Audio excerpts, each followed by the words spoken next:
خلاص هي قمعية ناس منخول وسقي له قتلوا يلا قلت انا لو وقت اشتغلت وليت يحصل اشتغلت بدأت كله ما كان يعمل كذا المسطرة وجاء فوق الحصين جيت وقال الحبيب يهوف قالت يا اخي قلت له انت بنتش مني كذاب كذاب انت بنتش مني والمقاول قجاي قلت له يا زلمه ما انا فاهم صوتي يا اخي انت تكذب بنتش مني 8 كيس خربت لي من القاع مش لي علي يقول لي ابو علي مش لي يقول لي ولا ما بقى معك يا اخي بكرتني للمدير اليوم 8 كيس كيف جابهم؟ قلت له بقى حسني الناس الذين خلفونا وخلطت له 4 بعد 4 وهو شوف بيجي ولا بدا يخشن وهو بالقاع كله. لغاية قال له يا اخي انت من وين؟ قلت له تكذب علي. يا اخي انا مكيف وانا عم توقع وانا قمعيه واحد من عقل رضمه مليس يقول لي خليط لي وانا ذاكر. خلاص قلت لك مليس يقول لي المقاول شو يا اخي شقادي بس خلاص. قلت له خير شادي قرر انت داري بيه فخلينا خير اشتغل وانت جالس قلت له يلا بعد بات شهر بالبيت البيت ترميم واحد سعودي قاهر له هو ساكن فوق خليته بعد ذلك نازل من الدريك الغايبين وهو قاعد يعمل الحروف حق الباب وانا عم تبكى بيدي عندنا ما راح الراجل قلت له شوف انا اشتري ميزانة لي كما الرجال مغترب ميزانة انا كنت مغترب لا تصدق المقاول ولا اشتغل شغل نظيف تمام علي ما لا قال فخلي انت قد داري بعملي قلت له ايه خلي المقاول المرة قال له شوف الشاغل لو بتفنشوا انا بطلت العمل ما بطلت المقاولة العمل عملها ما بعد ساعدني المقاول ساعدني قال بعدين وفايك الخطة وانا دافي لي خدين لا مغرب نحن بهذا والله سرح مين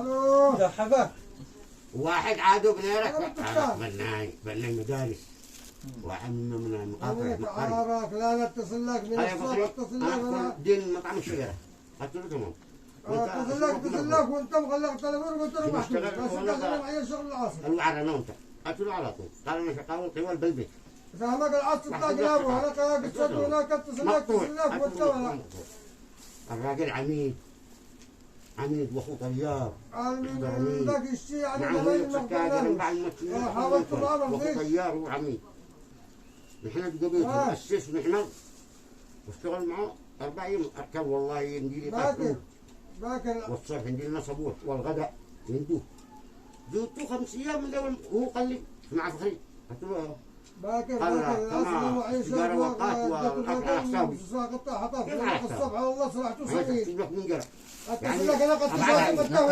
نقص علي قلت له لا كتابي للصبح لما يجي العميد يقول له باكر عادي يفتح معه ونجيت لي حسابي من عنده وانا ما طلع مسك حساب عنده ذكرت فيني بدالي والله فيه أجا العميد ولا أنا تذكر قدام السيارة قاموا اليوم انتظروا قتلونا مرور وطاقم والنجدة وقف يقول لك بس أنا خازي مش في علمه لا تعاقبني واقصده لا تعاقبني مو باك معي كلمة دي وأنا حندي قال تكلم قل لي قلت له أنا اشتغل مع محمد صالح وهذا قال والله إذا يدي 4 بدالك ما يحصل ليا قلت له يقول الأكل والقات وهذا نعم على حسابه نعم قيمة العصير تشو اللي انت منه والرجال عمل كيف؟ قلت له انا اكلمك قدامه صوت وصورة انا لا انا كذب دي تأدبني لذمك انا داري برتبتك انا مش ما دوخ الراجل انت كذبت عليه؟ لا كم شقت معه قلت له 5 ايام قالوا اليوم محسوب عليها 6 ايام دور لك 2 بناين والحقنين ويجي متلحقوا حرام طلق ما مسك يذكر العصيد على حسابه انت بتقبيتي افكر الصبح انا والعول وانا وانتم والذي انا الضالع وروحنا العصر اخي الرجال محترمين الناس والله لا الزعاوه وهذا عندي 2 بناين مقاطره قلت له ما حي انا اللي اشتغلت معاهم يقول انا علمتهم له، لكن جاء منه خلينا بالحركه انا هون بس. انا جاء لي بعد بالليل المقاول حق السد من تعب، هو مقتري مشرف. قال فخلي خلاص بكر السد دبرت له جيت 10 عمال معه، وصلت الشيخين من اصحابنا السد بالشعب، وقلت انا بالشعب باطل وبنوم. نشر عبد الرزاق المشرف شلوه هو محمد صالح، شلوه محمد صالح ذاكر العبده قتلوا انا ما لقيت معي بالسد. هذا توفيق صاير العزامي واحد، ومحمد الأقرب واحد. محمد الأقرب كنتم تسموه الشيوال. محمد الأقرب تولقى بنيره قتل القلعة كلها اللي هذاك محمد اللي بناه اللي بالجمنة اللي بالدنيا. ايوه ابو سهار ادوا لهم محمد صالح حجر البطانة ودوا له بحجر ظهاره بنيدي. كانوا يدوا له بطانة والرجال عمال يرشاق. خليتونا نفطر الصف والثاني كنا الساعة 11 وقينا عبد الرزاق. ايه حق عبده قلت له شوف عبد القادر، قلت له عبد القادر هذا المقاول حق السود، اين ساكن؟ اين المكتب حقه بعمارة 16 عادي حقنا تعال بشارع جمال. قال ايوه. قلت له محمد صالح بكم تطلع على تسوي الحجر المنقور؟ يعني تحكم علينا نطلع بيد انا وننزله بيد انا، اذا تكتسر محمد صالح يبني به بطانه كيف؟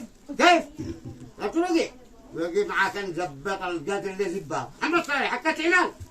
والله يزبط لك القدر الكامل محمد صالح ما شاء الله عدته ومناجره.